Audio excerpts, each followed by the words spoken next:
All right. We are unmuted. We are here, hopefully. I wish Brooke would pop into the chat and let us know if we are unmuted. We'll Oh, see. there it is. Yeah. All right. What's the delay on that? It's a couple seconds. Not terrible at all. Except I need to, if I'm going to look at that screen, gonna have to move back. That's There. fine. Because if I'm usually in front like this, you're like not gonna see me at all. Oh yeah. Well, I can do this. There we go. Cool. All right. Well, we are here, and we this time consists of myself and Michael. Noah has a bachelor party to be at, so he is not here today. But it's cool. We have another Nostalgiathon member. So, Michael, introduce yourself. What do you like doing? Hi, my name's Michael. I like playing video games. I'm definitely what you consider to be a computer guy. I usually don't wear glasses. My contacts sucked, so here we are. I'm a musician. I play music. If you haven't, ever seen me play, that's not visible on stream because we're vertical barred here. Right. He's got a guitar in the background, but yep. I play guitar. I've been playing for about 8 years now. I still it doesn't come off as if I have. But no, I've been playing games since PlayStation 1 back in 2001. As far as I can remember. Always PlayStation and then PC. And I definitely would consider myself to be a mainstream gamer. I don't play many off the track or off the beaten path games. So the most I think is I played Minecraft very early on.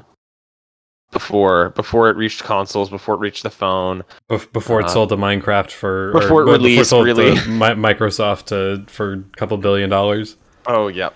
And then I guess I've played some mods and stuff of normal games, but it's yeah,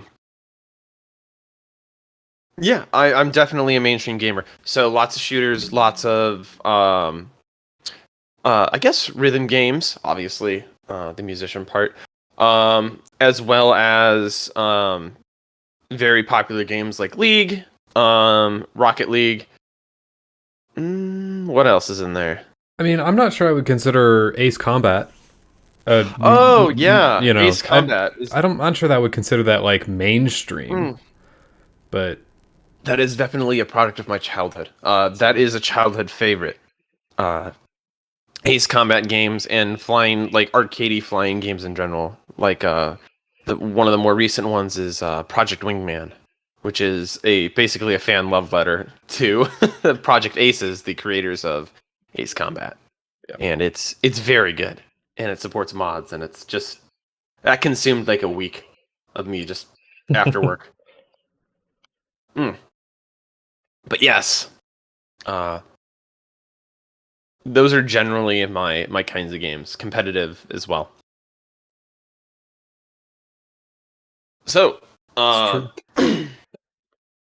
Chandler, did you at all play the Battlefield beta that came out? I did not, especially not after you telling me that it had some issues. I was honestly considering just dropping $5 for EA Play and trying it out. But when you said that people were having issues, I was like, nah. My idea was, okay, I don't pre-order. I'm not going to. I don't like to reward those kinds of actions. Mm-hmm. But I thought, well, early open beta if you have EA Play. All right, how much does it cost? It costs $5 per month. Okay, that's fair. That's fine. Sounds like a good deal. $5. And it also comes with a 10% discount or 5% discount. Yeah, enough to cover the cost of enough to cover the cost of buying EA Play. Yeah. I I said, "Ooh, fun!" I bought it on my lunch break, and then started downloading the early beta. And let me tell you, I wasted my lunch break. Oh, It, I can't remember my computer ever running a game that bad since. It's bad. I mean, based on what you told me, like people with like my rig, right, were having issues. Yeah, and everyone keep in mind, I have a Ryzen 7 5800X and a 3080 with 32 gigs of RAM, and I store things on an SSD. There is no feasible way that a game, as long as I don't crank the settings and I'm running it at 4K with RTX on and crap like that, is going to run bad. But apparently people had issues. A lot of issues, and very bad stuttering issues, frame rate issues. I can't. So, to full disclosure, my system isn't as great as Chandler's. I have a 570 and a RX 570 and a 3600X. Not terrible hardware. More than I can play capable. almost any game I want to play. It's capable enough. I can play plenty of modern games. The Horizon Zero Dawn ran great, played beautifully, had a great time with it.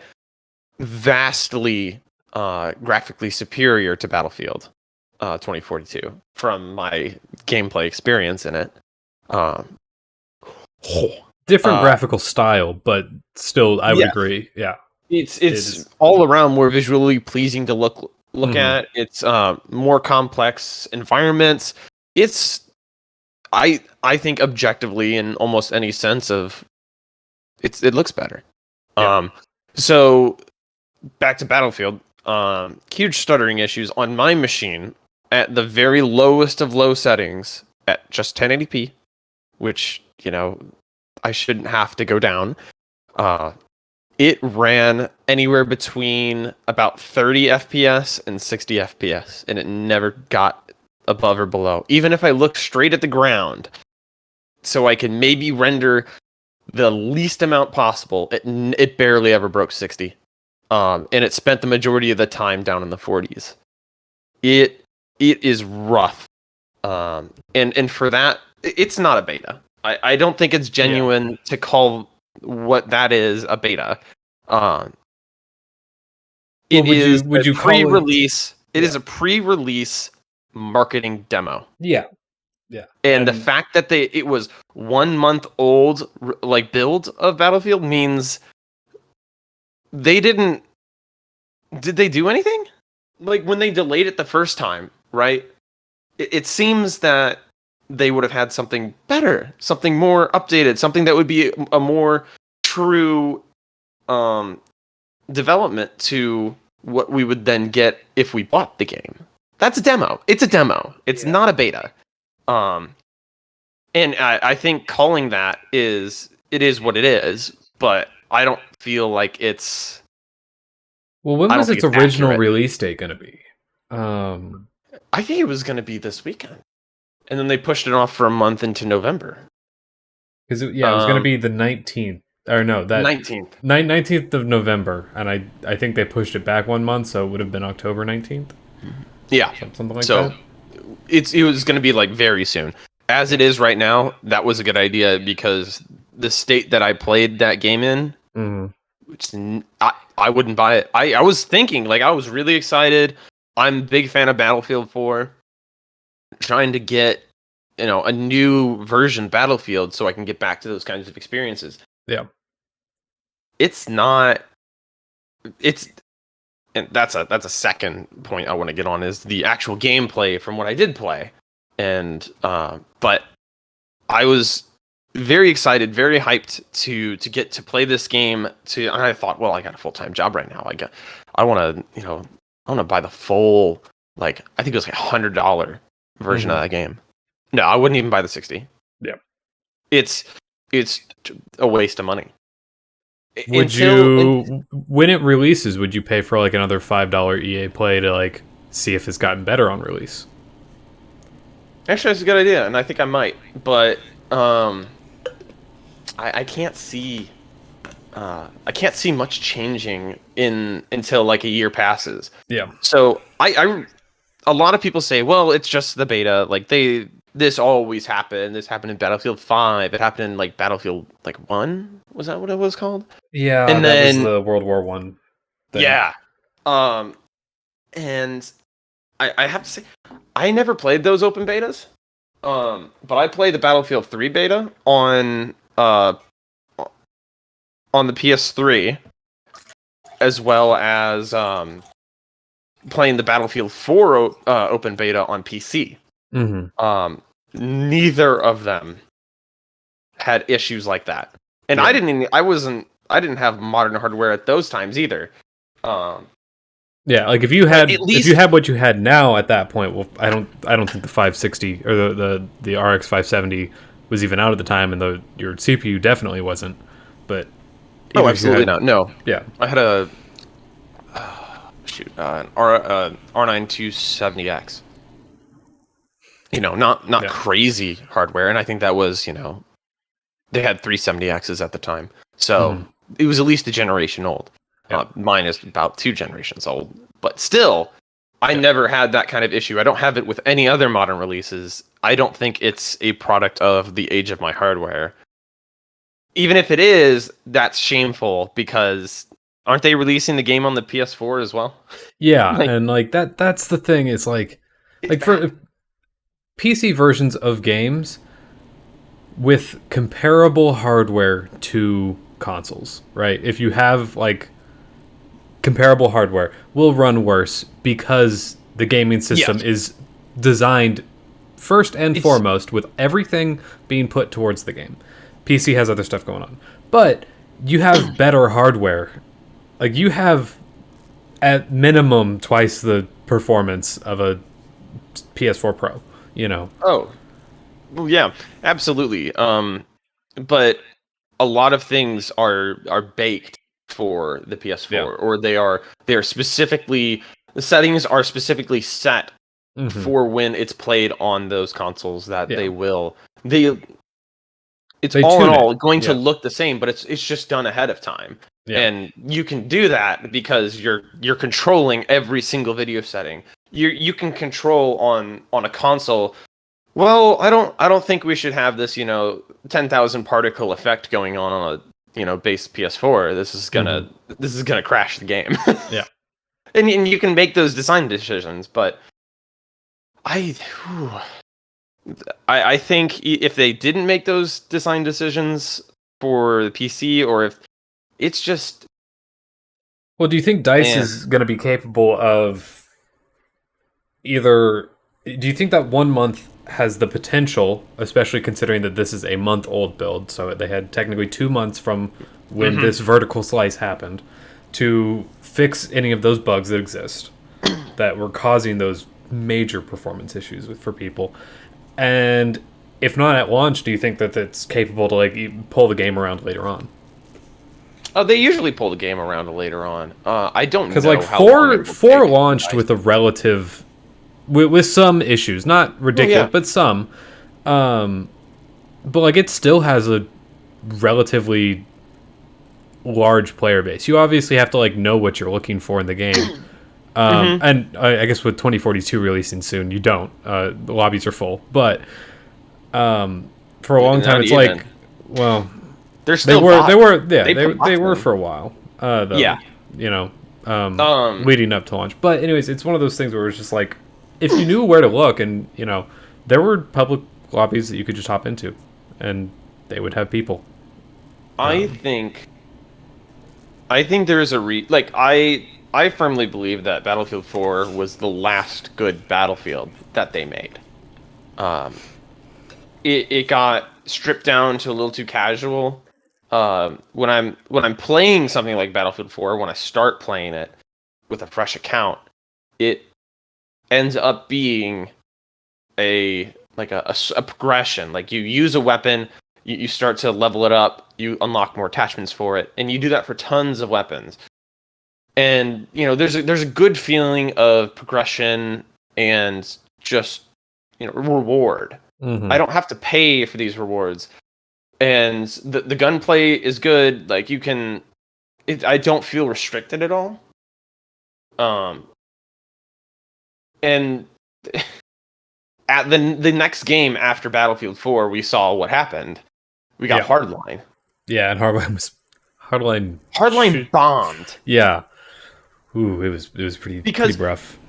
Because you took a name and a title, a series of games where people have or like, I don't know, almost a decade of, well, they didn't come out in 2000. Well, when did Battlefield 1942 come out? It was mid 2000s. Yeah, so almost a decade. 2002, early 2000s. Oh wow, okay. Yeah. So you have at least a decade of, previous experience of what a Battlefield game should be. Mm-hmm. You take that, and then you slap the Battlefield title on this, and suddenly it's just a game of cops and robbers. Yeah. I think that they were trying to pull. I think they were trying to pull a Payday, basically. Yeah. And that's where they started to go wrong, is that they started to get away from what made Battlefield games. Yeah.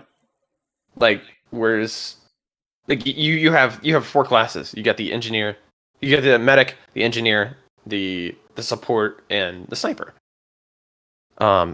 Everything since Battlefield 4 has been slowly, gradually getting away from this pattern. I want to buy a new Battlefield game because I like what Battlefield games are, and then they just change it. I don't know if they wanted to change it, or if it was intentional, or if it's overarching from EA. It's like, we gotta get things fresh. We gotta change it up. It's like, no, at the end of the day, when I want to play a Battlefield game, I want to play a Battlefield game. If you want to make something else, call it something else. But you're diluting your audience. EA, overarching and saying we need to make more money. But also, it's one of those things where it's like, all right, so in PS2 era, right, early to mid 2000s, you had three major shooters, right? You had Medal of Honor, you had Battlefield, and you had Call of Duty. And Medal of Honor is all but gone. Medal of Honor? Yeah, Medal of Honor is all but gone. Literally, the last thing that they did was a VR game, which was who good. Did that? Was that EA? That's a very good question. Who did Medal of Honor? I don't know who owns the rights to Medal of Honor. But EA published the most recent one. I know that, but I don't know if they. But, anyways, so you had those three, right? Medal of Honor basically died. And Danger Close, apparently. But then Battlefield and COD were duking it out for a little bit. But Call of Duty has always been the top dog in terms of sales numbers and things like that. And it's an arcadey shooter. Mm-hmm. And so I have a very strong feeling EA was just like, make money. Arcade, arcade shooter, let's go. Let's turn our big FPS into the one that people buy. And arguably speaking, when Battlefield 1 came out, that was a relative success in terms of that, at least at the time, because the COD of that year sucked.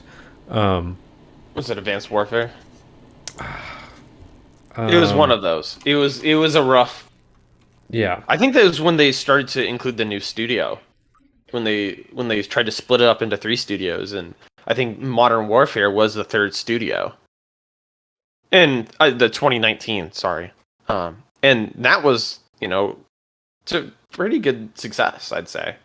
Infinite Warfare was 2016. It was the competitor to Battlefield 1. And so you don't hear of Infinite Warfare. Yeah, because it blew. Because it was horrible. And so they won that out, but I think that almost solidified the arcade style moving forward, which you see in the Battlefront games, right? Yeah. Or the modern Battlefront games of that DICE has made, which is an arcadey shooter.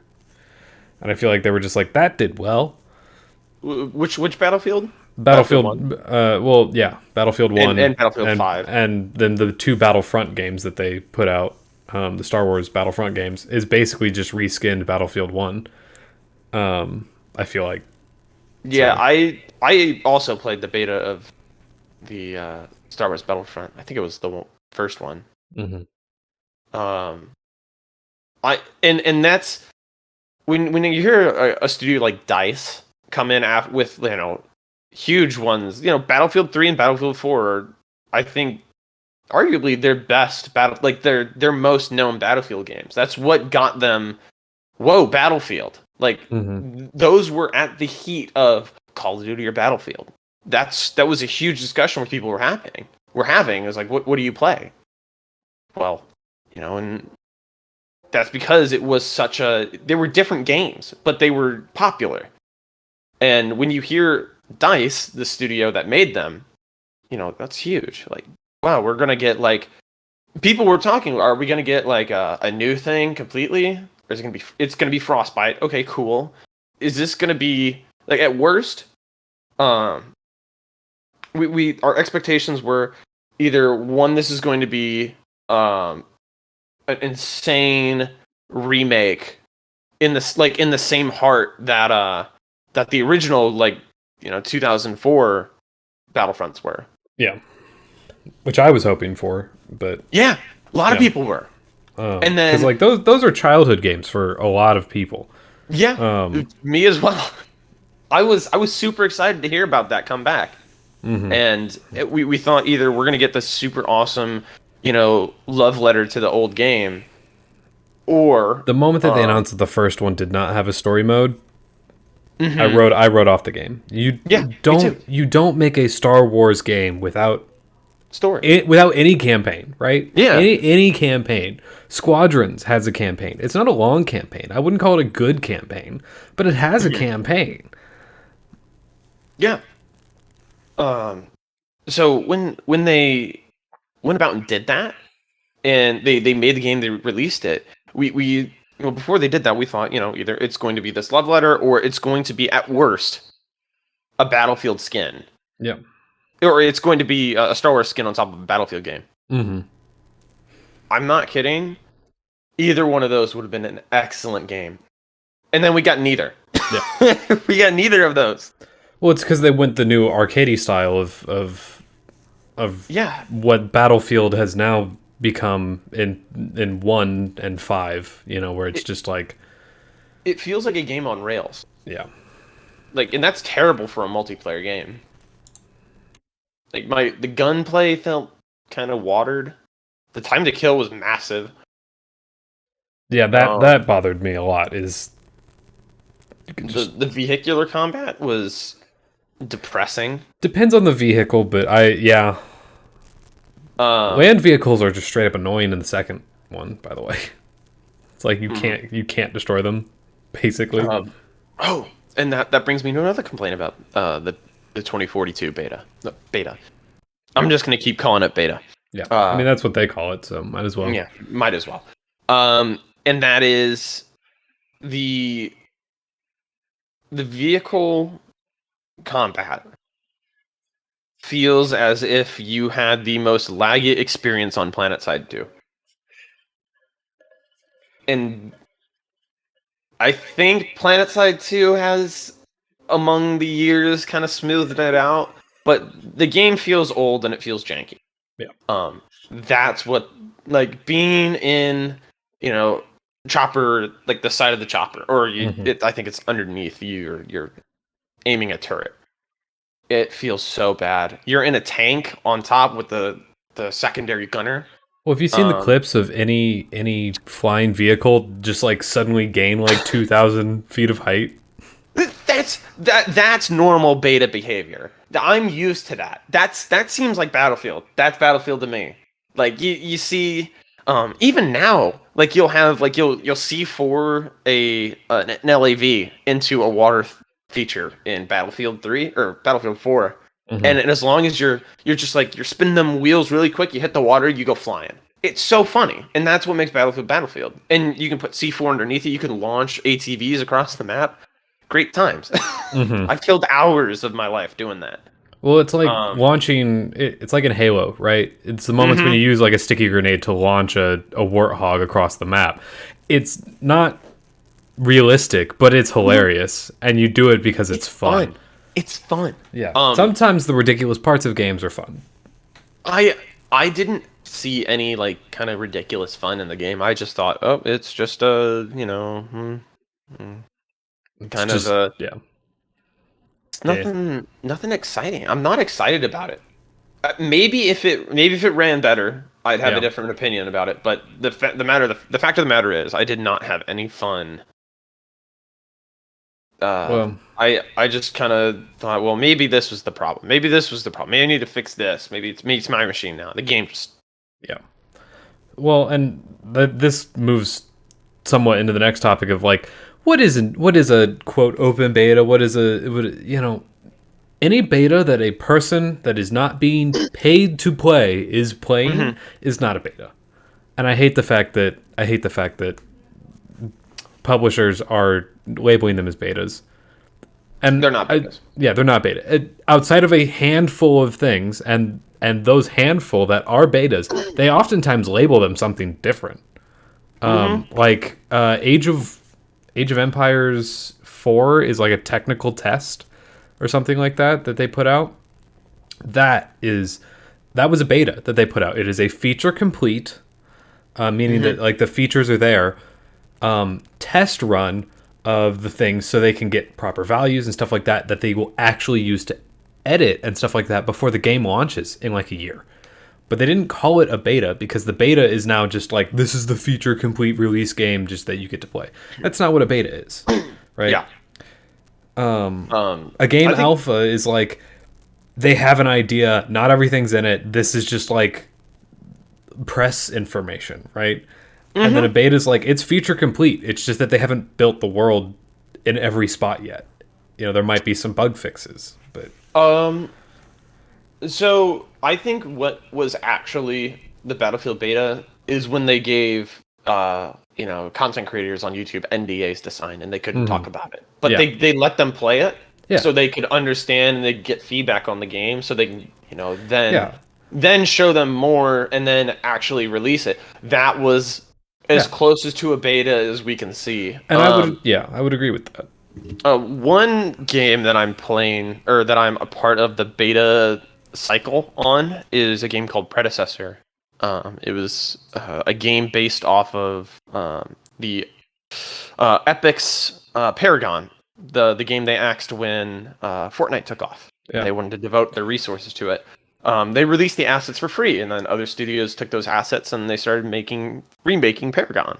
One is Predecessor. They've been doing periodic beta tests, and the game is, I don't know if it's coming to release anytime soon, but I'm a part of their beta, their public-private beta, and they were stress testing their servers. They were play testing the servers. They weren't expecting the amount of participation, and the whole player base nuked their servers in less than 24 hours, and they called it off after the 24-hour mark and said, nope, we need to go back. We need to fix these servers, and we'll have more communication when it's appropriate. I remember that. That's a beta. That's almost alpha. We can't release this game. Yeah. We could not release this game in this current state. It doesn't work. And some of that is also just server capacity in general. Yeah. But but there were some underlying issues that prevented them from scaling. Yeah. They couldn't just throw more servers at the problem. That wasn't. It was like their matchmaking was broken. They didn't have there were some massive problems in their code, and they said, okay, we're gonna not waste any more people's time. Yeah. Thank you for participating. We need to go back to the drawing boards, fix these problems, and then add more champions while we're at it. Yeah, we'll get back to you. And that felt like a beta test. A lot of people were unhappy with that, but I think they're idiots because you've helped them make the better game. That is more of a beta test.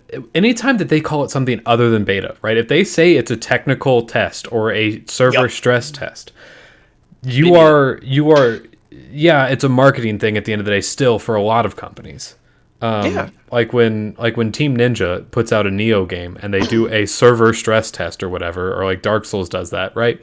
It is at the end of the day a marketing thing, but at the same time they are taking what you're doing and doing something with it. It may not actually change like damage done from a weapon in a game, but it at the end of the day could also like figure out how many servers that they need and what the load is for 1,000 players that may swap maps all at once. It's Yeah. that happens. But the moment that someone says it's a beta, it's like, nah, right? Yeah. It's not a beta, especially when it releases in a month. Yep. No, that's not a beta. There's nothing that you're going to substantially change to fix those kinds of problems that everyone had. Yeah. It's basically release code, and you are getting a demo, right? You are getting a vertical slice demo, and that's all it is. Well, it's a month ago, so yeah. I don't know why they delayed the open beta. I guess they'll never tell us, but it's disheartening to play a game series that I enjoyed playing so much. Like I must have 1,000 hours in both 3 and 4. I dual-houred, so I had PS3 hours, PC hours, and then I got Battlefield 4, and that's got tons of hours. Mm. When I have a game that I'm so excited to play like that, and just it crashes and burns because either it's rushed by EA trying to fit this arbitrary schedule that they set for the monies. Yeah. Man, and they've even cut out the single player. So there's almost no excuse. Yeah, and by the way, for a game like I get it, it's a shooter, and right, so we're kind of at this point expecting there to not be campaigns and shooters anymore. But it's a prequel to 2142, which is a mech 4. It's a prequel to 20. Yes, it's a sequel to 4, but it is a prequel to 2142, which was like a Battlefield game, but with mechs as land vehicles and like customizable mechs too. And it's like, I think it had a fairly interesting story because at the time on PS2 and stuff like that era, sure you could play online, but there really was not that much online play. Outside of like a handful of games, but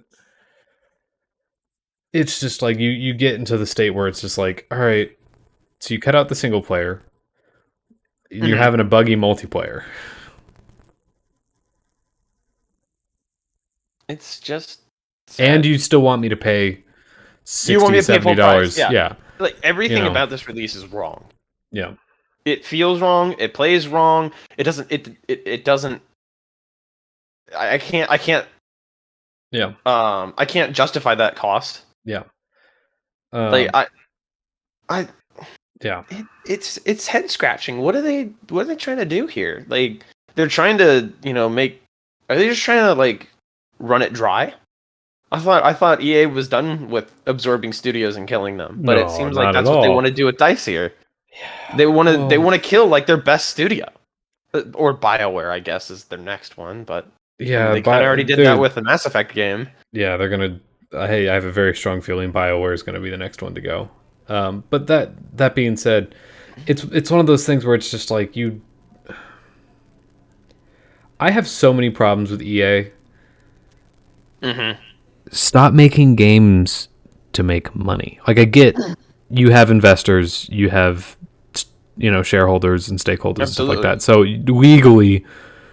literally legally, you have to make a game to make money. That is your legal obligation.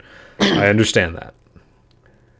Yeah, they have the obligation to their shareholders. So, but that's what games you greenlight, right? That's what you say. Okay, well, we have a strong feeling that this is going to make money because we know that it's going to cost this much, estimate, and we know that it's going to, based on other games, make this much. And you're EA. You have people in marketing and in research that knows how to make these calculations. It does not mean that you say, okay, well, what we need to do is try and release it at the same time as Call of Duty to try and beat them. because that's what we're gonna get the most money then. It's like, no, you say, all right, well, we might have to release it like 3 months later, Mm-hmm. and give everyone more time to work on things like actually. Because Call of Duty is in like kind of a rough spot right now.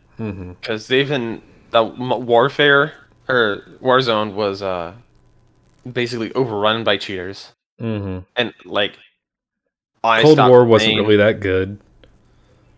Oh, Cold War is basically a dead multiplayer game at this point. It's you could have just stopped it dead. It's well, yeah. I only know people who play Cold War now for zombies. It's a $60 game with zombies, and everything else is a side game. Even then, the zombies aren't that good because because Activision, another crappy by the way, it sucks that all of our shooters, right? Like the FPS as a genre is getting extremely boring and monotonous because they're both being made by the two crappiest studios in the industry, Activision and EA. Well, and so, I'd say Modern Warfare before Warzone was a fun experience. I played that, the beta for that, the beta again, but that was fun. I had fun with that. And that's what sold me on putting so much time into Warzone, and I thought about buying the full game, but I was in college and I was broke. I would have bought that full game. That was fun. I had a lot of fun playing that. It's just, I don't know. It's one of those things where it's just like you have Cold War felt bad. Yeah. That was a misstep. You have high-level execs saying, all right, release a game for as cheap as possible yearly so that people have to keep dipping in, and put microtransactions in the game where there wasn't last year. For the same stuff. Really, like, I don't get it. Like, you're diluting what makes people want to buy your games. Yeah. Well, that's you just want to milk it until it's nothing anymore, and then like you get in the business of making games. How do you sell those games? Well, you make them really good games. Yeah. Well, and as much as I am a Sony dude. I have PlayStations out the wazoo. I don't, but I have. I've had every PlayStation console and all of their handhelds. I have a Vita, literally right here. I am a PlayStation dude. I love PlayStation games. I like their systems. Microsoft is doing a fantastic job of saying we've taken in these studios and we're giving them as much money and time as they need. Case in point, Double Fine Psychonauts 2. Yeah. They not only gave them so much money to pay off their FIG investors, because that's technically what FIG is. It was a crowdfunding thing, blah, blah, blah. FIG's complicated. But they paid off their investors early with the money, but they were able to add more things to the game and cut out and not have to cut out things. They almost cut out the boss battles from that game. And what cut Microsoft out the boss battles from Psychonauts? Yeah, from Psychonauts 2. And what Xbox basically said is, what would you do if we just didn't give you a money cap? Like, make it reasonable. But like that's how the interview went with a variety of people at Double Fine. Is they basically came to us and said, all right, well, what are you doing now? Well, we're thinking of cutting out boss battles. What would you do if we gave you the money and time that you need? Doesn't matter. And so I think with Bethesda coming under their umbrella, Bethesda, you got a lot to prove right now. But they have the potential to just be like, listen, sure, ZeniMax is still involved, whatever, because they bought ZeniMax. But, and there are stakeholders and shareholders, but if they just look at it and say, listen, we're Xbox. We own the system. Suck it up. You're going to have to wait. Take your time. Here's your money. Make it right. That's what I want. I want to see more first-party studios, and it hurts me to say it, but I don't care if they're like PS4 or Xbox exclusive. I want to see them make more mainstream genre games. I want to see Sony's, like a first-party Sony studio make a Battlefield competitor. I want to see that. That sounds really good. I mean, they had a MAG, which was more PlanetSide 2, and then there was Warhawk, which was fun. Yeah. Here's the things. I can't see that happening with their current studios, but I can see them taking on a studio for sure. Oh, I want them to buy DICE so bad. Oh, that's not happening. EA is not going to let go of DICE. EA, if anything, it will just absorb DICE into something else. If they choose to get rid of it, and I don't think that they will. I think it is very possible that EA absorbs DICE into Respawn.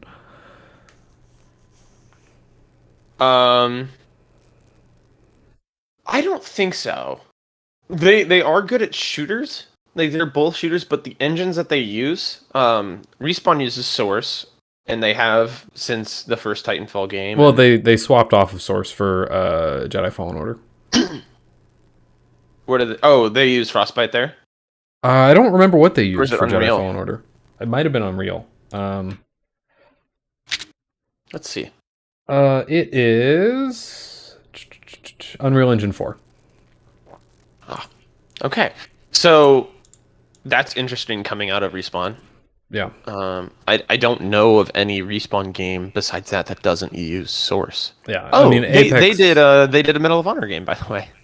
Oh, yeah, that was they were one of the larger developers taking their part in the VR one.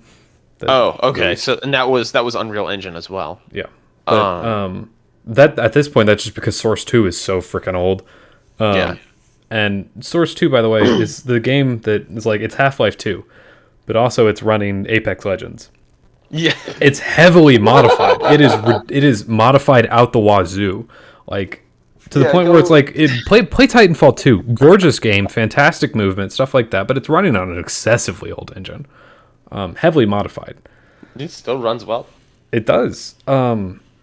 Part of that is because the technology is good. Part of that is because Respawn knows the limitations of Source, which, you know... they probably know Source just as well as Valve does. Well, not the closed source, but how to build games on it. I'm sure that they know it just as well. Them moving to Unreal Engine 4 for Jedi Fallen Order, I'm sure they'll do it for the next Jedi Fallen Order game because they have announced that there will be more. Moving away from Source makes me happy because that shows that a big developer can change engines and make a successful, good game. Bethesda hasn't swapped off of Creation Engine, which, by the way, is Gamebryo, which released early PS2 era. Oh, yikes. Okay. I mean... They haven't swapped off of that yet. Looking at Fallout 4, I can say, yeah, this seems like an old game engine. Yeah, and it is.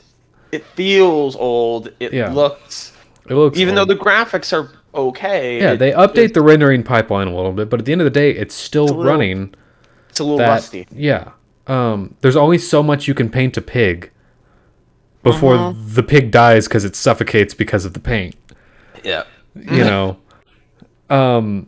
And Bethesda has hit that point. Source Engine is decent. It is, but I think with Apex Legends, you've hit that mark of like, all right, we're moving into a place where Source Engine, you've applied the paint, the pig still looks good, it still moves around, but like you're starting to see where issues do spring up, and they do in Apex quite often. But you know, so I think that it's smart if they swap off of Source entirely for their next games. And moving to Unreal is, if they don't choose or make a proprietary engine or use like an in-house engine or whatever, moving to Unreal is a good option. And if they do eventually develop a proprietary engine or use a variation of Frostbite or whatever, using Unreal as a stopgap is great because that has modern features, right? And it gets them used to working with modern features that are pre-built into the system that is outside of Source, that they don't have to forcibly put in. So... Yeah. So yeah, like half of their games are Source, half theirs are Unreal, which makes me happy to see because either one of those is probably going to make another good Titanfall game. Please, I want, dude. Titanfall 2's like I loved. First off, Titanfall 2's story campaign is great. Oh yeah, and Titanfall 2's multiplayer is basically just great. Like it's faster paced. Apex with mechs and wall running. And wall running. It's fun. Like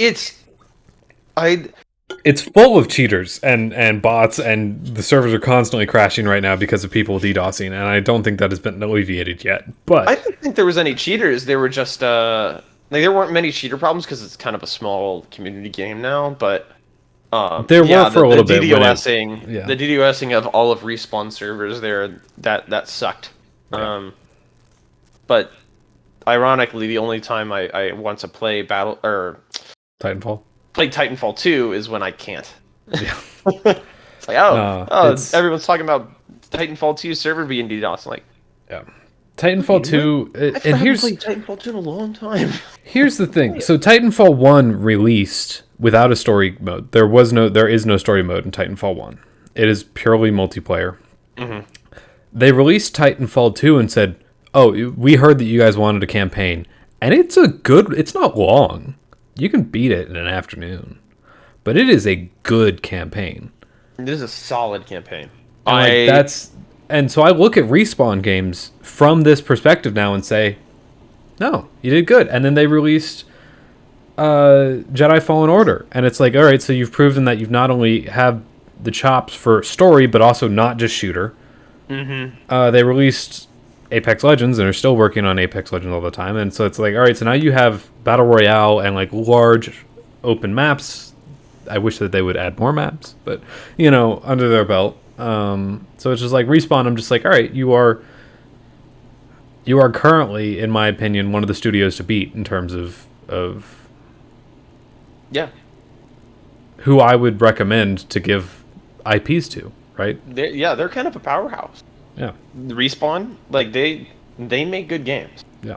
And despite the relationship with EA, they make good games. Yeah. What makes me want I want to see DICE make a good game again. Yeah.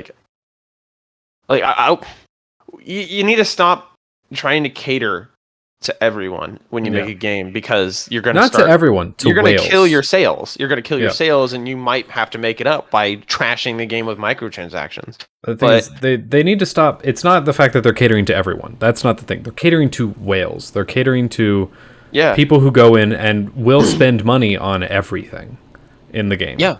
Because that's what EA is telling them to do. It dilutes it. Yeah. It dilutes the game. It makes me not want to play it. It makes me not want to buy the game at all, because I know that at every single turn, they're going to be like, hey, please spend more. No. Well, on DLC content, I fine. Yeah, that's basically an extension on the game. I'm not going to pay $60 for it. I'm not going to pay $60 for a whole year of it. Yeah. But if I see something, I'm like, oh, this looks fun. I want to buy it. I want to add this. I want to extend my game. Mm-hmm. Yeah, I'm going to buy DLC.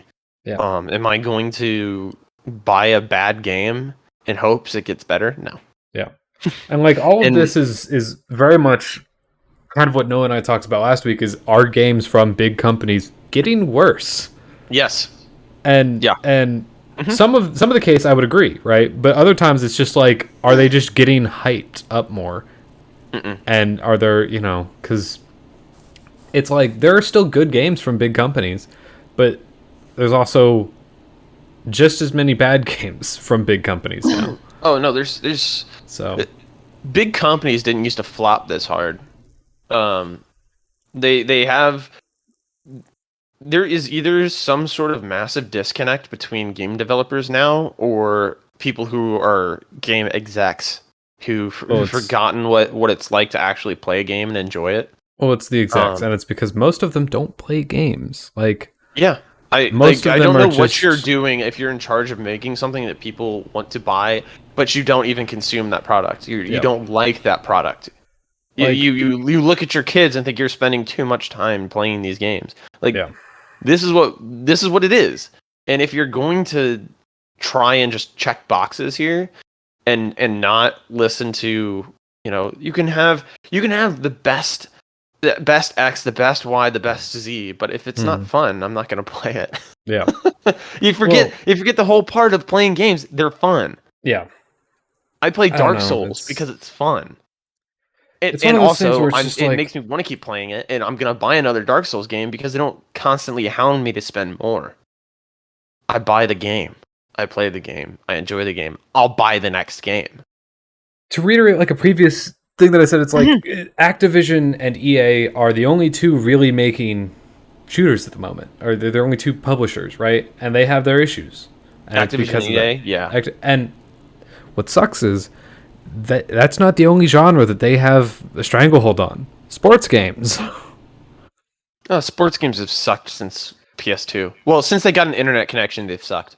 Not all of them, but which ones? Yeah, it's which one? The ones not released by EA and Activision. Yeah, which ones? You don't play golf games. I played Tiger Woods PGA Tour 08. I don't remember that much of 08. Weren't the NHL games actually pretty good? I couldn't tell you on that one. I thought that you had an issue with the last NHL game that came out. I never played the NHL games since. Ooh, I think the last time I played a sports game was early 2000s, like PS1, PS2. And I'm not considering sports games, but I'm also not exclusively talking about like realistic simulation sports games. Like, because like Mario Golf still exists. Mario Tennis has kind of sucked for a little bit, but like Mario Golf is generally pretty good. Nintendo gets a pass here because those are first party games, and a lot of first party games are beholden to the people who release consoles, and they don't want to set a bad example for. Yeah, look at this MLB great The console Show. we made, and here's some trash games for it. Sony's MLB The Show has been good. Isn't that microtransaction riddled though? It's got microtransactions, but it's not riddled with them. I don't think it's not FIFA level microtransactions.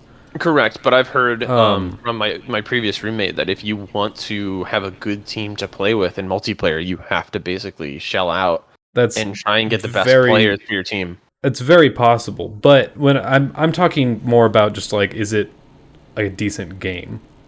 You know? Yeah, no, I almost started playing it on PC. But it's good, and that's pretty much only the most recent one or two that has been that way. FIFA's been crappy since 2014. Yeah, when I say crappy, I mean they've been shoved with microtransactions since bad since then. Wow. And also rights holders for stuff like wrestling games, WWE stuff. Oh yeah. First off, those games have been mechanically horrible for like the past. What was the one thing that Germa used to do? I don't know. I love those videos though. But like that's just whack it out. We got Milkman. No, they're bad games, and it sucks because Activision and EA have a stranglehold on the realistic sports and shooters, and it sucks because, and it sucks for a couple of reasons. First off, those are the two mainstream game sources. You know, it's like you play, if you have a console, you likely have a sports game and a shooter, period, for the vast majority of people. And it sucks that the two being made are from the companies that don't care. Yeah,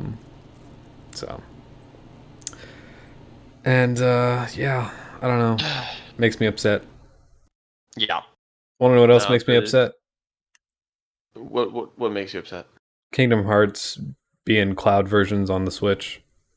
Oh, look at that segue. Oh, it was so smooth. What? Yeah, so Kingdom Hearts is releasing on the Switch, which I was hyped for. I saw that. I got super happy. I was like, yeah. And then I read the announcement, and it's like in cloud form. And I'm just like, please tell me they're just talking about the third game. If it's just the third game, I can understand. That barely runs well on PlayStation 4, right? I can see that. I'm fine with that. And I read more. I'm just like, nope, it's all of them. They're PS2 games. Now, I get it. Porting PS2 games, especially, you know, like that. First off, that's not an x86 system. But also, they're on PS4. Or they were PS2 games, right? And then there are PS3 games. Both of those, not easy to program for. I get it. They're on PC, which means that they have a code base that works on PC. They're on PS4, which means that they have a code base that works on PS4. And I get that the Switch is ARM, not x86, but it's not that hard from this point. You have a varied code. You've gotten the game to work on other things, right? Don't just release a cloud version of the games. I have a Switch, and some games on the Switch being cloud versions, if the Switch is the only... I'm very privileged by the fact that I have anything I want to play on anything, right? I don't have an Xbox Series X, but I have a PC, which is for Xbox games, it's the same because they all release on PC now. Yep. I'm very privileged with that fact. Not everyone has several systems. Sometimes a Switch is all they have, and that's the family system, right? So I get some games being cloud only, like Control, and the most recent as Resident Evil game being cloud only. I get that. Some games you can't convert without losing everything about the game. So I get it.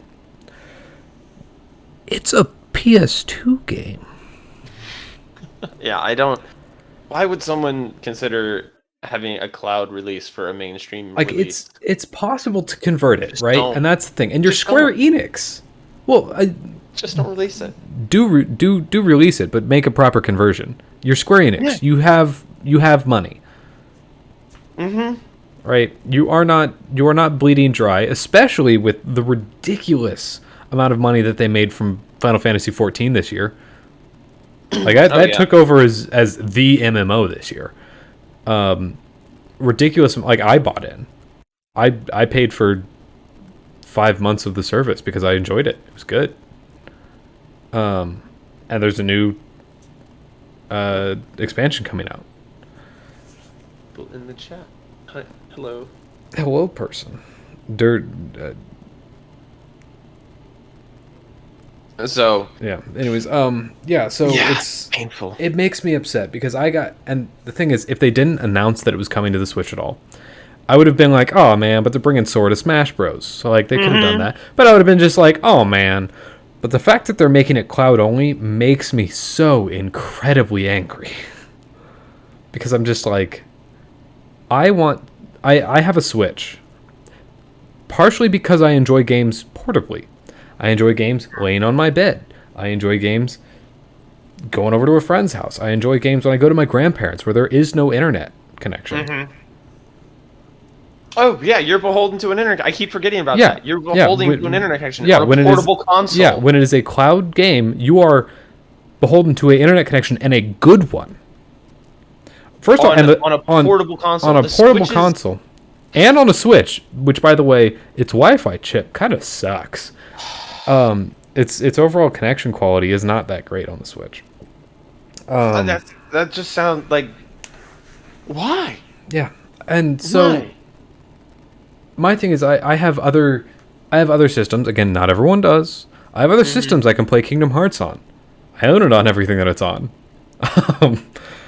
But it makes me upset to see that it's just like, really, you're doing this?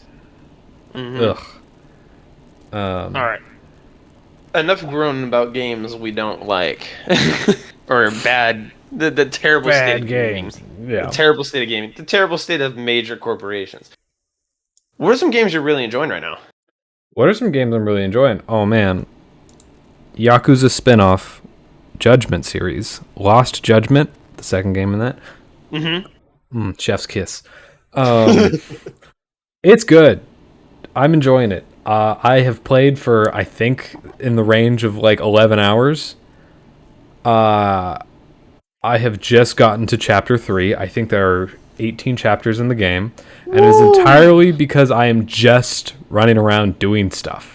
I'm just like, and this is not the first time that the city has been used in this game. What the company, Ryogaga Toku, I think is the name of the company. I might have butchered that. What they often do is they make a new city every few games, and they use that city for the next few games, and they do slight alterations to it, to make it still feel fresh. But like I've explored this city before. It was in Yakuza 7. But I enjoy running around that city, fighting the people that you can fight there, seeing what mini games are around, all the different side stories. There's a lot of interesting people that you can talk to in the game, and so it's like I do all that stuff. I spent, and Brooke can vouch for this, I spent like an hour and a half befriending cats in the city. And they will now occasionally bring me random items, which could be a worn out magnet that they found on the ground, or a credit card containing $5,000. Hey, let's go! But it was enjoyable, and so like all the cats have different names. There's 7 of them, and you have to remember their names because if you call them the wrong name when they approach you, they get mad and run away. And so it's like it's fun. I did that, and so like that's a game I really enjoyed. I just beat a couple weeks ago, Psychonauts 2. If you have not played it and you like 3D platformers, it's great. Fair warning, it's got some mental health subjects in there, so not for everyone. But it's a great game. Yeah, I tried to play the reboot of that one of the PC release of Psychonauts. Yeah, Psychonauts 1 PC release is rough. It's rough. It's very rough. I had a hard time playing it. If you play it in big picture mode on Steam, it works a little bit better. But it's the PC port of the first game is pretty rough. And I think I might have a better time if I had a console, but it just kind of turned me off from it. I uninstalled it after putting it down for like 6 months, thinking, I'll pick it back up. No, never did. But so as it stands, I don't understand why a lot of people like and I'm not saying it's a bad concept, but just the world, right? The whole the goals of is to go into people's heads and like uncover their emotional baggage. It's like, whoa, okay. For me at the very least, like it's a good story, interesting story. And there are a lot of like deep topics that they touch really well. For me, it's honestly like do you remember like early to mid 2000s Jack Black Nickelodeon movie humor? It's that. It's SpongeBob level humor. It's School of Rock. It's it's stuff like that. By the way, Jack Black is a voice of a character in the game, and I did not realize that he was the voice of that character until I was like interacting with that character for like 3 hours. But when it happens, you're just like, oh, that's him. I love those experiences in games where I hear a voice, and I've either heard him in a show or in a movie or in another game, and I think, God, that voice is so familiar. You hear that there's like a consonant or a guttural sound that they make that only they make, and they make it very uniquely, and it's just like, bing, like, whoa. Yep. Who is that? Who is that?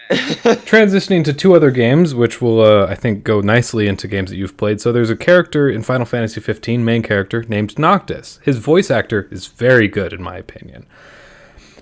When I was playing Nier Replicant, the adult version of the main character is the same voice actor. And I picked that up almost immediately, and I was like, oh man, I'm going to like it from now on. But, who, his name is Ray Chase is the voice actor.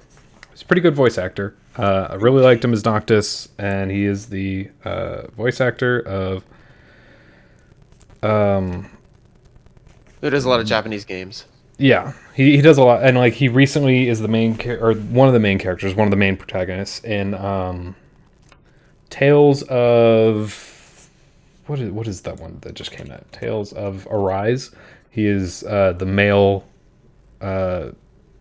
main protagonist. He's also the Owl King.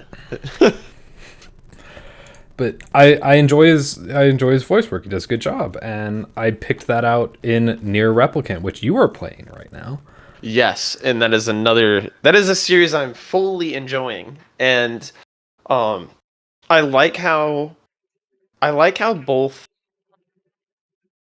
Well, they're different. This game is far more humorous, and it's much less psychological. God, it's not psychology. It's philosophy. It's a lot less philosophical in the means of like I don't want to think this hard about what it means to be human. I don't want to have an existential crisis. I'm here to play video games. And at least for now, Near Replicant is a very lighthearted, and it's very well. It's not lighthearted. It does have some dark parts, but You also haven't done any of the side quests, so there is a lot of humor. mm-hmm. And after Nier Automata, there's a lot of witty one-liners. Mm-hmm. Yeah, and then Grimoire Weiss, is basically you. Hey. in your reactions to scenarios. He just sits there like he's the dry man who occasionally, he's the dry man to the funny man, and he occasionally says something that's just so out of left field that's just like, what? The red bag people, like he once it starts up, he's like you think, oh god, I don't want to be here, and then he'll say, I would get no pleasure in staying here any longer. Let's leave. Yeah. Let's make haste. Get out. I do not want to stay by this endless bickering. Yeah, and it's great, especially with some of the other characters, right? Oh yeah, all the characters, really. Yeah, and it's good. Mm-hmm. And it's also very nice because that breaks up some of the darker tones that are in games, right? And so like the fact that it's just like, all right, well, we get that we just covered something that was potentially dark, whatever. Here's some stuff that's gonna make you not feel bad for like the next forever. Yeah. Like it's like an anime. Like we're gonna have a hard episode. I'm gonna change my lights here because I'm kind of tired of the background. We're gonna change up the theme here and just gonna say, hey, we're gonna have everything is going to be great and lighthearted until it's not. And then those moments hit hard. Like that is one of my favorite tropes in not just games, but in storytelling. And you will see some of the best episodes of great primetime, like sitcoms, like old sitcoms.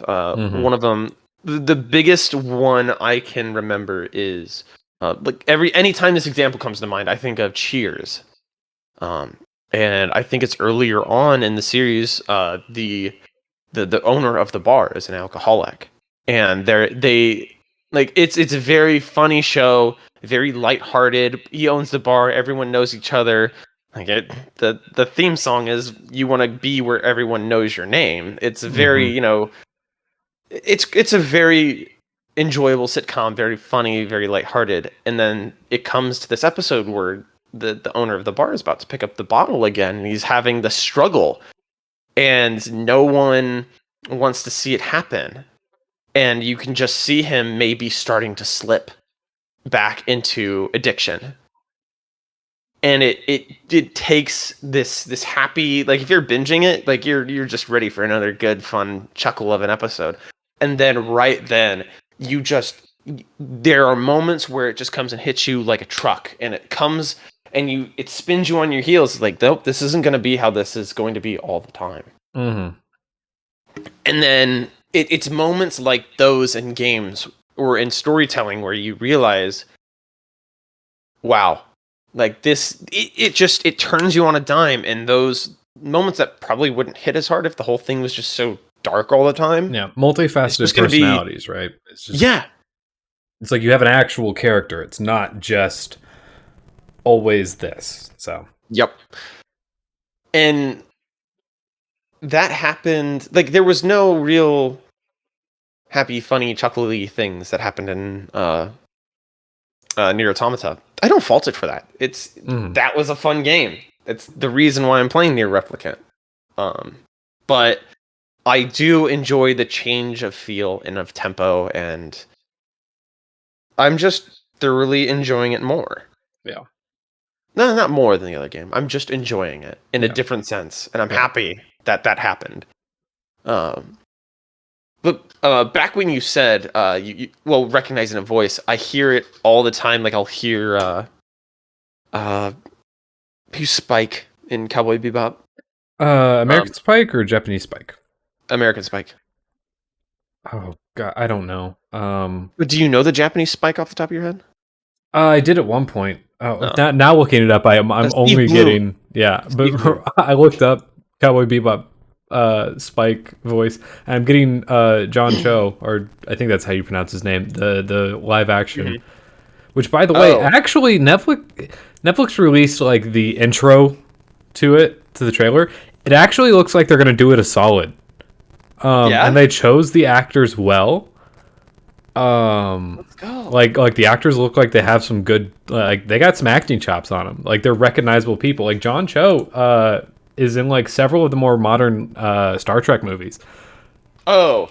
And so like they didn't just like go and grab just like, yep, I know who that is. Bottom of the barrel people. They were just like, no, we're gonna get good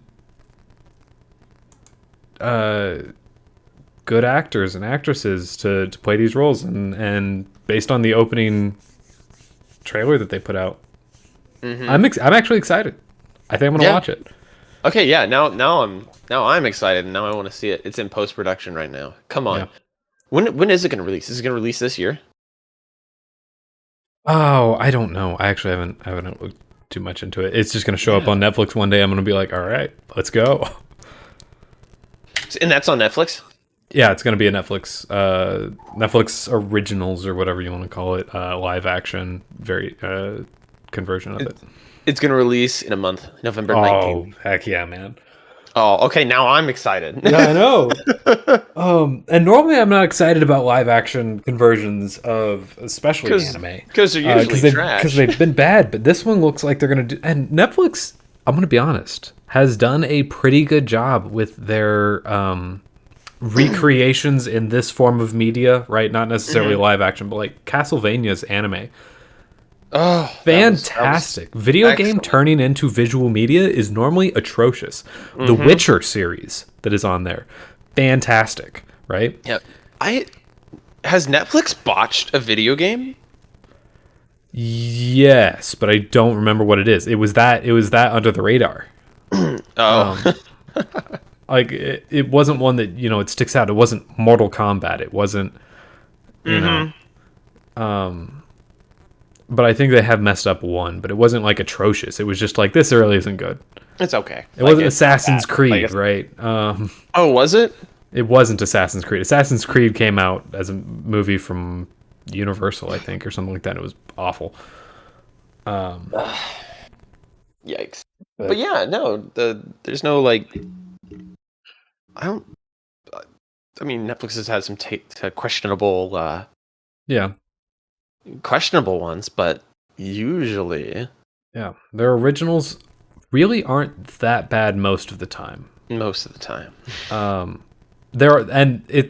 thing, it's either that they're good or that there's like, the two that are so bad that they're watched because it's bad.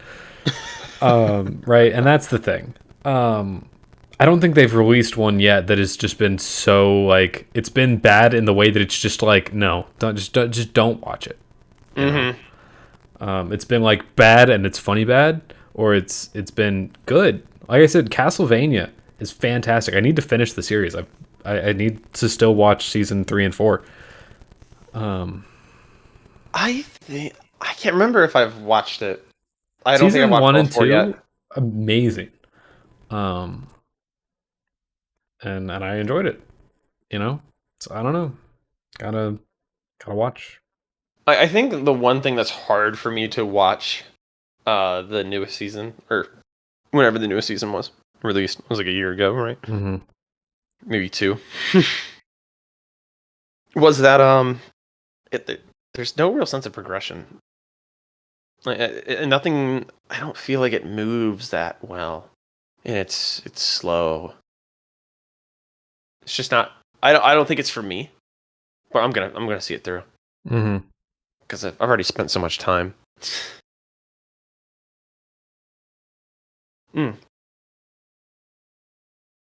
So I can't wait. I really can't wait. And I know that there is a movie for Cowboy Bebop that I still haven't watched. I watched the whole series, but I didn't watch the movie. I have watched only like the first 3 episodes. Oh, And I enjoyed all 3 episodes. I think it was just one of those things that it was early enough into me watching anime that I wasn't really getting invested in anything that I watched. So I watched like a little bit and I was just like, all right, move on, you know. give it another shot. It's pretty good. Well, here's the thing is I think I'm not going to give it another shot just yet. I'm going to see if the live action show is good. I'm going to watch through that and if I don't enjoy the show, then I will go watch the animated. And if I do enjoy the show, I will watch all of the live action show and then I will go watch the animated. All right, so there's a win-win there. Yeah. It's one of those things where it's just like if I don't enjoy it, then I'll go try it again. But I won't be spoiled on the live action show. And so I won't feel like cuz I'm one of those people that's just like once I know the thing that happens, I can't. It's hard for me. That's why I don't read game reviews anymore. Is because they'll often say something that now I'm looking for. If they mention something that's bad in a game, I might have not noticed that bad thing. I also now I'm looking for it. I also agree with that, except for the case of modern games and Battlefield, because you're gonna find it. You're gonna find it. There are a lot of things that suck. But yeah, no, I do enjoy going into consuming experiences. So things like movies, like those, they're one off. Like you got to go in fresh. I definitely like going into a game, just knowing like, hey, overall, how is it? I don't want to know anything about the game. I don't want to know anything about the story. Just like, how does it run? How does it play? Is it fun to play? And if those are good answers, and I'm honestly interested in playing the game, that's gonna be enough for me, and I'm gonna get it. I think, or I'm gonna watch it. I think I was the one that told you about Near Replicant when I was playing through it, and I was basically just like, there's 2 parts. If you want to do the side quests, beat the side quests in the first part before moving on to the second part. This is a thing that is not spoiler that happens that will indicate that this is the second part of the game. Yeah. So. And it's good. One of the complaints I have about the quest system is it's that all. I can't set custom waypoints. Oh yeah, that's aggravating. It didn't bother me a ton because there's not that many areas in the game. What was annoying is sometimes finding out where something was in the game. Because I did all the side quests in the game. And so like some items are only found in certain areas and it's never explicitly said, and it's very possible that you go past areas without picking up items, and so you just don't realize that they're in that area.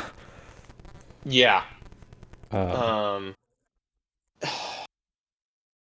That's my only complaint about the game, is that the quest system is just kind of like, give me a waypoint, please. Yeah. Like I would like the X mark that puts me towards the main objective, and I'd like to just take a moment, do some side quests here, uncover a little bit more side story. But you can't. And that red X is always going to the main. Side stories are great. They're all fetch quests. They're either fetch quests or go to this location and fight something. Yep. That's kind of upsetting. Yeah, and that got monotonous. Like I don't mind fetch quests. For me, like I play collectathon 3D platformers. Going out of my way to just grab the random crap that's off in this corner just because doesn't bother me that much. As long as there's like a carrot on a stick, you know. But I know that it grates on some people. And the carrot on the stick for me in Near Replicant was the side stories have fantastic actual like stories in them. Oh yeah. But the carrot on a stick for me can be as simple as in a 3D platformer. This is how you get 100%. You know, so. Yeah, I just I'm not gonna stop playing it. I'm definitely enjoying it. I just wish I feature comforts, man. Are you gonna go for people who don't know? Yoko Taro, I think is the developer's name. Is that his name? He the main director of the Nier games as well as Drakengard games. He puts a lot of different endings in his game, and to fully experience the story, oftentimes you have to play through the various endings. How many endings do you plan on doing? / are you going to just watch the other endings content, the other playthroughs? So I didn't know there were other endings because I didn't like. This is my first knowledge of knowing of multiple endings. Because there are 5. It's never explicitly said. I haven't ran into any of them. Okay, yeah, they don't happen like Nier Automata. Nier Automata, the endings can happen mid game. I have not had a mackerel to eat yet. No, so these endings are all you play through the end of the game. What I will tell you is 3 of them you already cannot get. You only get 2 of them. The game yet? You cannot. It's impossible for you to get 3 of them without completely starting over, because without beating the game. What I will tell you, because this is not explicitly said anywhere, nor is it a spoiler for anything. It's just like one of those check marks that Yoko Taro puts in the game. You have to have every weapon in the game to get 3 of the endings. Okay. And so in part 1, if you don't do the side quests that give you certain weapons that are only found in those side quests, you're SOL. And yeah. So you would have to completely play through the game again. Well, now I just want to get back to playing. I gotta get every weapon now. But you can get 2 of the endings, and the 2 endings are good. So it's a good game. I enjoy it. If you don't decide to go back and like get all of the endings, like I said, there's only 5. It's not like Nier Automata where there's like 26 endings. There's only 5. I one of the things I really do love that this game is doing is it's kind of doing. Some game developer put in a lot of tributing to other games, probably more older games. Especially in the mansion that Emil is in. Yes, it is very Resident Evil. It is very Resident Evil. The fixed camera angles that follow you around, or the fixed camera positions that follow you around. And well, there's also like same area. It feels very Metal Gear Solid-ish. Yes, that is precisely. It's a bit of a spoiler, but in a separated area. In another area, it becomes very like isometric, but Metal Gear Solid. Yeah. That was the first thing I thought of. Like, and this looks like Shadow Moses. He did that in Automata as well, blending certain game styles. It's a lot less blatant in Automata. I don't remember where that happens. Like even case in point, the entire like intro segment to Automata. When you fly in, you have classic bullet hell. Yeah, you have shmup. You have overhead like dual stick shooter. You have side scrolling platforming action. You have 3D platforming action. So yeah, no, they're both excellent camera games. Yeah. If you have not played any of the Nier games, go play them. You can play them in either order. I like Replicant so far more. But it's also so more far I like Autonoma more. Yeah. And the Replicant is more of I am more of a fantasy person. And Replicant is more of a fantasy style setting. Automata is more of sci-fi, as the hyphenated name or whatever you want to call it, Automata would imply. but both of them are great. I still need to beat Automata. Oh, you haven't beat Automata? No, not yet.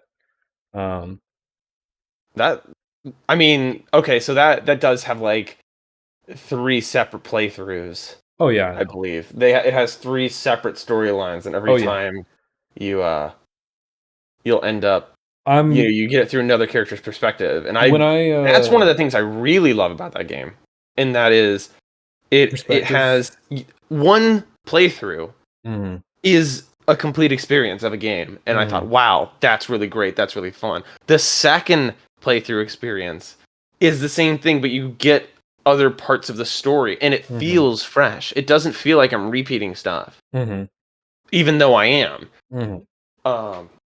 So I've only done 2 of them, and it's fun, man. Yeah.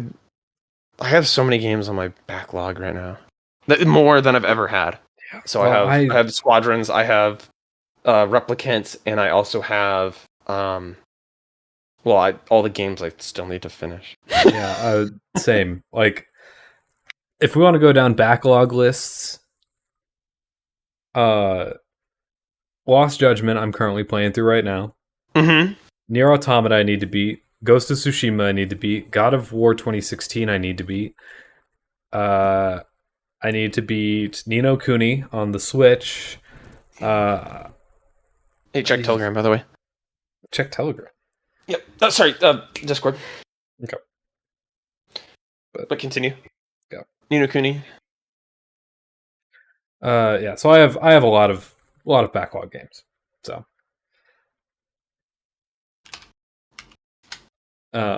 Anyways. Anything else you want to cover? Nope. Anything else you got? Nope. Cool. I'm all spent.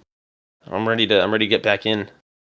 Get back into the Nier, which he's been playing and sending me the screenshots of his Steam activity log, which is hilarious because So if anyone has played that and they haven't looked, in multiplayer games, like, you know, if you're playing Counter-Strike, it'll tell your friends like what map you're on, what round you're on.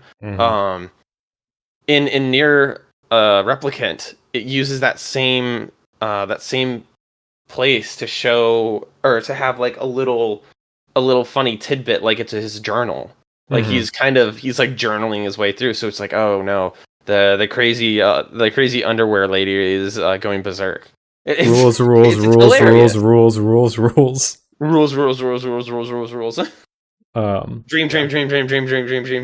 Yeah.